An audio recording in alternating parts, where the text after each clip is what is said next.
इस वीडियो के माध्यम से हम रेक्टम कैंसर की ट्रीटमेंट और उसके कारणों और बचाव के बारे में समझेंगे, क्योंकि रेक्टम एक बहुत ही स्पेसिफिक लोकेशन है और जिसकी ट्रीटमेंट में कुछ स्पेसिफिक चैलेंजेस होते हैं।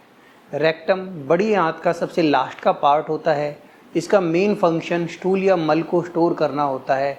इसलिए रेक्टम कैंसर में शौच क्रिया के फंक्शन को बचाना एक महत्वपूर्ण ट्रीटमेंट एस्पेक्ट होता है। ट्रीटमेंट में एक बहुत इम्पॉर्टेंट पार्ट ये है कि क्या रेक्टम कैंसर की ट्रीटमेंट में परमानेंट स्टोमा को बचाया जा सकता है। इन सभी बातों के बारे में और जानकारी के बारे में हम लोग इस वीडियो में डिस्कशन करेंगे। रेक्टम कैंसर और कोलन कैंसर प्रतिवर्ष लगभग 20% के आसपास बढ़ रहे हैं। भारतीय पुरुषों में ये चौथा मोस्ट कॉमन कैंसर है और महिलाओं में ये 5वां मोस्ट कॉमन कैंसर है। इसके बढ़ते हुए इंसिडेंस के साथ ही इसकी ट्रीटमेंट में भी काफ़ी इम्प्रूवमेंट्स आ रहे हैं, वो सभी हम इस वीडियो में समझेंगे। समझते हैं रेक्टम कैंसर के रिस्क फैक्टर्स क्या हैं। वृद्धावस्था या 50 वर्ष से अधिक आयु में रेक्टम कैंसर का इंसिडेंस बढ़ जाता है।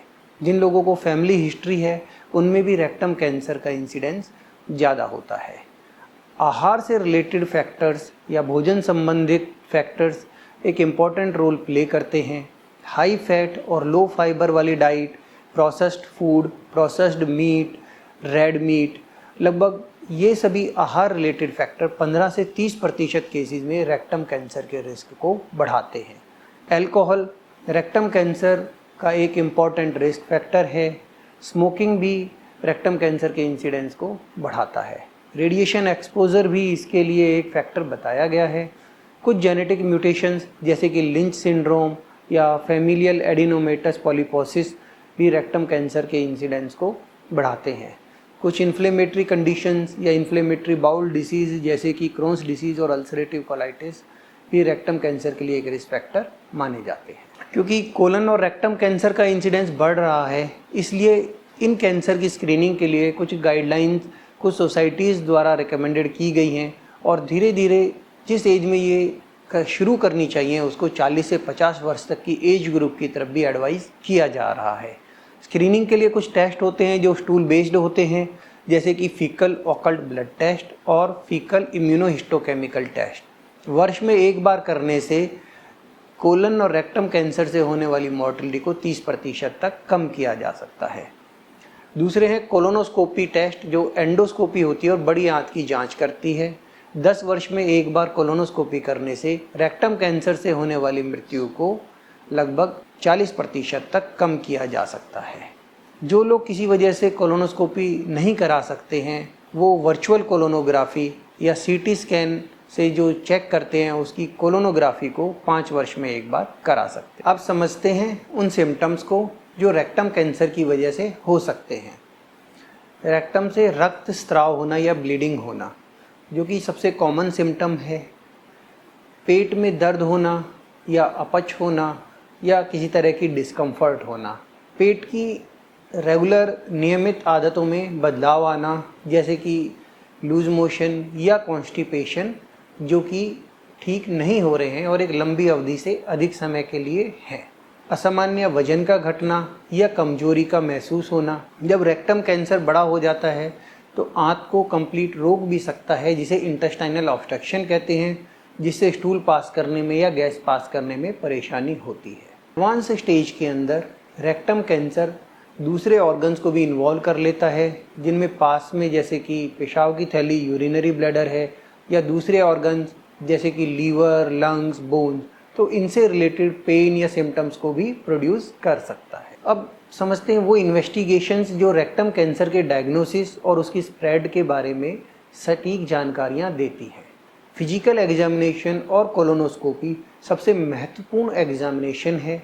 इनके द्वारा रेक्टम कैंसर की एग्जैक्ट लोकेशन का पता लगता है, रेक्टम के किस पार्ट में है वह ये पता लगता है, और बायोप्सी भी इनके द्वारा की जा सकती है। बायोप्सी एक अगला महत्वपूर्ण जांच है जिससे रेक्टम कैंसर के डायग्नोसिस का कंफर्म होता है और उसके टाइप का पता लगता है, जिससे ट्रीटमेंट की प्लानिंग में हेल्प मिलती है। एमआरआई के द्वारा रेक्टम का आसपास के ऑर्गन से रिलेशन और जो मसल्स हैं पेल्विक फ्लोर की जो स्टूल को कंट्रोल करती हैं और एनल स्फिंक्टर को बनाती हैं, उनकी जानकारी हासिल होती है और यह ट्रीटमेंट प्लानिंग और सर्जिकल प्लानिंग में काफ़ी मददगार होती है। सीटी स्कैन या पेट स्कैन के द्वारा रेक्टम कैंसर की स्टेजिंग की जाती है। यह पता लगता है कि उसकी क्या स्प्रेड है और बाकी ऑर्गन्स कितने इन्वॉल्व हैं। कुछ ब्लड मार्कर्स भी रूटीन ब्लड इन्वेस्टिगेशंस के साथ किए जाते हैं, जैसे कि सीरम CEA लेवल। एप्रोप्रिएट जांच के बाद प्रॉपर प्लानिंग के साथ रेक्टम कैंसर की ट्रीटमेंट शुरू की जाती है और उसके जो इम्पॉर्टेंट एस्पेक्ट जैसे मैंने पहले कहा था उनको समझते हैं, क्योंकि ये जानकारी इसलिए महत्वपूर्ण है कि रेक्टम कैंसर की ट्रीटमेंट के लिए कुछ ऐसे एस्पेक्ट्स हैं जिनमें क्वालिटी लाइफ और कैंसर कंट्रोल दोनों को ही साथ में लेके चलना पड़ता है। रेक्टम कैंसर की ट्रीटमेंट में जो मुख्य है वो है सर्जरी, और मरीजों को दो प्रॉब्लम से काफ़ी डर होता है। पहला ये उनका सवाल है कि क्या कैंसर पूरी तरह ठीक हो सकता है, और दूसरा ये कि क्या स्टूल नॉर्मल रास्ते से प्रॉपरली पास हो जाएगा या स्टोमा की आवश्यकता पड़ेगी। कैंसर सर्जरी में रिसेंट एडवांसेस के साथ रेक्टम के नीचे वाले हिस्से के कैंसर को भी परमानेंट स्टोमा से बचाया जा सकता है। इस तरह की सर्जरीज को या इन अप्रोचेज को स्फिंक्टर स्पेयरिंग सर्जरी कहा जाता है। ये सर्जरीज जो स्फिंक्टर को बचाती हैं और नॉर्मल स्टूल के रास्ते को प्रिजर्व करती हैं, उनमें कुछ सर्जरी जो शामिल हैं वो हैं, पहली है लो एंटीरियर रिसेक्शन। अपर या मिडल रेक्टम के कैंसर के लिए रेक्टम के इस पार्ट को कुछ नॉर्मल पार्ट के साथ निकाला जाता है और कोलन को नीचे वाले रेक्टम के साथ जोड़ दिया जाता है, जिससे कि नॉर्मल स्टूल फंक्शन बना रहता है। दूसरी है अल्ट्रा लो एंटीरियर रिसेक्शन।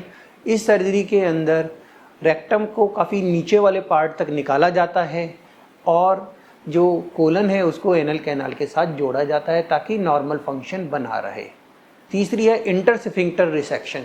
जब रेक्टम का कैंसर काफ़ी नीचे होता है और अंदर अंदर स्प्रेड करता है, उन केसेस के अंदर जो इंटरनल स्फिंक्टर है या जो अंदर की मसल्स है उनको निकाल दिया जाता है और कोलन को एनल कैनाल और एक्सटर्नल स्फिंक्टर या पेल्विक फ्लोर की मसल्स के साथ जोड़ दिया जाता है ताकि नॉर्मल फंक्शन बना रहे।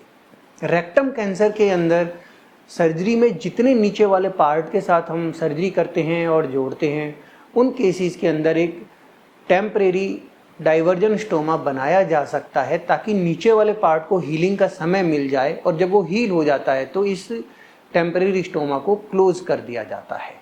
कुछ बहुत ही सुपरफिशियल और वेरी अर्ली स्टेज वाले लीजन्स को transanal endoscopic microsurgery द्वारा भी निकाला जाता है, लेकिन इसमें नीचे वाले बहुत ही सुपरफिशियल और अर्ली लीजन्स या फिर पॉलिपी होते हैं जिनको इस प्रक्रिया द्वारा ठीक किया जा सकता है। रेक्टम कैंसर से ग्रसित होने वाले लगभग सभी मरीजों को स्फिंक्टर स्पेयरिंग अप्रोचेज के बारे में बताना चाहिए और उनको इवेल्युएट करना चाहिए। एक सही कैंसर कंट्रोल के साथ अगर ये अप्रोच अडॉप्ट की जाती हैं तो क्वालिटी लाइफ भी अच्छी रहती है। फिर है abdomino perineal resection with permanent stoma. इस सर्जरी के अंदर यदि रेक्टम की जो कंट्रोल करने वाली मसल्स है जिन्हें एनल स्फिंक्टर कहते हैं, अगर वो इंटरनल और एक्सटर्नल दो स्फिंक्टर होते वो दोनों ही इन्वॉल्व हैं, या फिर वो मसल इतनी वीक हो चुकी हैं कि स्टूल को नॉर्मली रोकने के फंक्शन के लिए एडिक्वेट स्ट्रेंथ उनमें नहीं है, उन केसेस के अंदर यह ज़्यादा अच्छा है कि रेक्टम और इन स्फिंक्टर्स को कम्प्लीटली निकाल दिया जाए और परमानेंट स्टोमा बना दिया जाए।